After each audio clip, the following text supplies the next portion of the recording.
Aloha and welcome to the G'day Sally show. I'm Sally Squires, entertaining the world, and tonight I'm reading another story from my book, Footsteps to Fairy Forest, and we're up to footstep 14.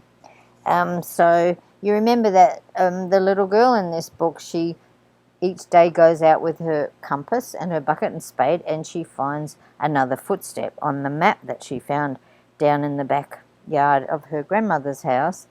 And then once she finds the footstep, you know what happens? Another fairy appears, and then we get the story of the fairy. So this is footstep 14. When I woke up this morning, I checked on Willie Watcher on my windowsill. He was very busy eating up some ants which were walking along the windowsill. I put some fresh water in his bowl and went to have breakfast with Grandma.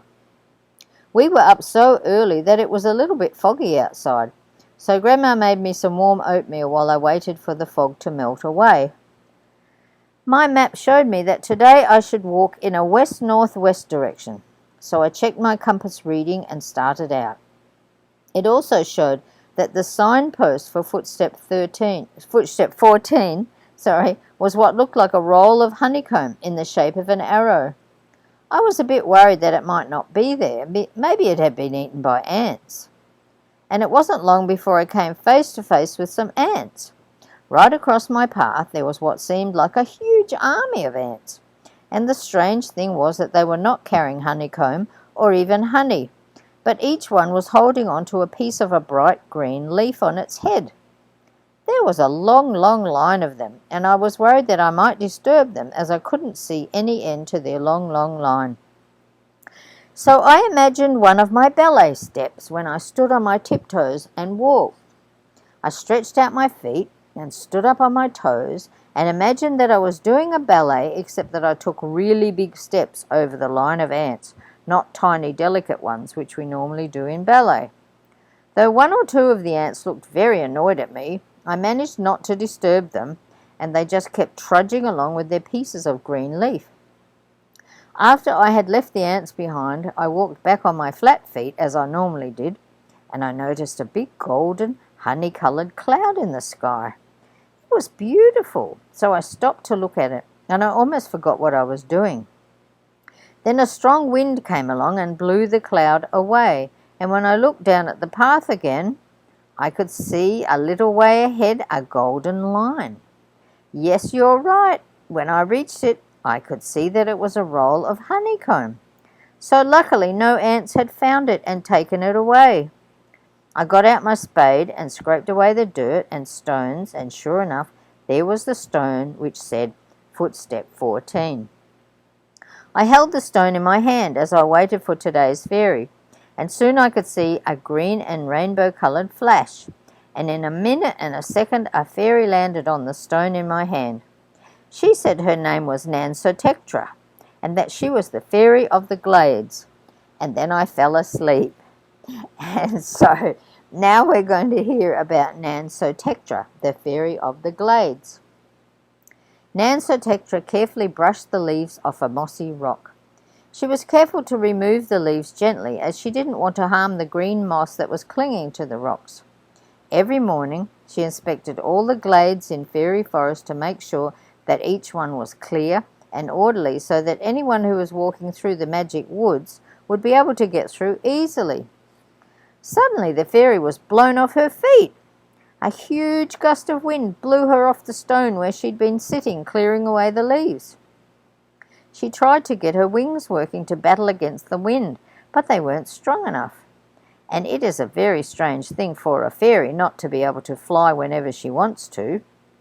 The wind was so strong that she almost dropped her magic fairy wand, which was made of beeswax, sand from an ant's nest, and honey, and she could not reach into her secret pouch under her shoe to reach her stash of magic fairy dust. I'll just have to try a spell, she thought, but this wind is so strong it might blow the words right out of my mouth. As she was blown this way and that all over the glade, NANSOTEKTRA could see that even big boulders were bouncing around in the wind. She was worried about the grasses and the flowers and the moss being squashed flat by the ferociously wild wind. So mustering up her courage, she called out loudly, Unicorn universe unusual. Stop savage storm. Pass peace perfectly. Plants progress pleasantly. And to make sure her magic spell would be heard, she sang it out loudly a second time. Just as suddenly as the wind had begun, it stopped, and NANSOTEKTRA floated down onto a large mushroom. Thank goodness that wild wind went away, she thought, and she flew all over the glade, checking on all the moss-covered rocks and plants and grasses. She could see as she flew that the wild wind had blown the leaves back all over the mossy rocks, so she set about clearing them away again. As she worked, she could hear something or someone whimpering just behind the biggest boulder. She flew over to the huge stone and alighted softly on the rock. Looking around, she couldn't see who was making the noise, so she called out, "I am NANSOTEKTRA, the fairy, and I've come to help you. Where are you?" After a minute and a second, she could see a small bundle of brown fur quivering just behind a bush at the base of the rock.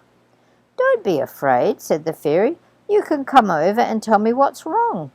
The little ball of brown fur started slowly to move to her. "Why, you're a field mouse," said the fairy. "Shouldn't you be at home with your family?" The little field mouse started to sob. "I wish I could go home," he sobbed, "but I don't know where home is. I'm lost. The wind blew me away." "Don't cry," said the fairy. "I'll help you find your home. What is your name?" Through his sobs, the field mouse sniffed, "Fernando." "Well, Fernando, we'll find your home together. Hold my hand." So Fernando Field Mouse stopped sobbing and held the fairy's hand. Then the fairy drew a circle in the grass around the two of them. "Now stand in the middle of the circle," said NANSOTEKTRA. So Fernando Field Mouse and the fairy stood in the middle of the circle. "Close your eyes," said the fairy. Fernando squeezed his little field mouse eyes shut tight. Now that the wild wind had gone, the fairy could get out her magic fairy wand and her magic fairy dust. She sprinkled fairy dust all over Fernando. Then, waving her magic wand, she said, "Unicorn, universe unusual. Find Fernando's family. Send signal sign, whip whap whip wop wop." And as soon as she had finished, both Fernando and the fairy felt themselves flying fast through the glade to the edge of a huge oak tree. As they were deposited on the ground, Fernando looked around. "I know where I am," he said. "I'm home." And just as he said it, a tiny door opened in the bottom of the tree trunk, and Fernando's mother appeared. She was overjoyed to see Fernando, and she thanked NANSOTEKTRA for bringing him home safe and sound. So that was the story of NANSOTEKTRA, the fairy of the glade.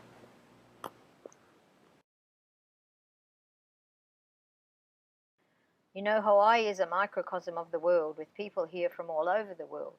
And Noa Hawaii is a microcosm of the traditional arts of the world, with beautiful patterns from many countries. They've been in business for more than 40 years with wonderful Hawaii-designed batik clothing. Their hand-dyed and handmade clothes have patterns that are based on traditional kapa and tapa designs from Hawaii, Polynesia, Micronesia, Indonesia, even New Zealand and Africa. So check out the wonderful items that Noa has on their website, www.noanoahawaii.com.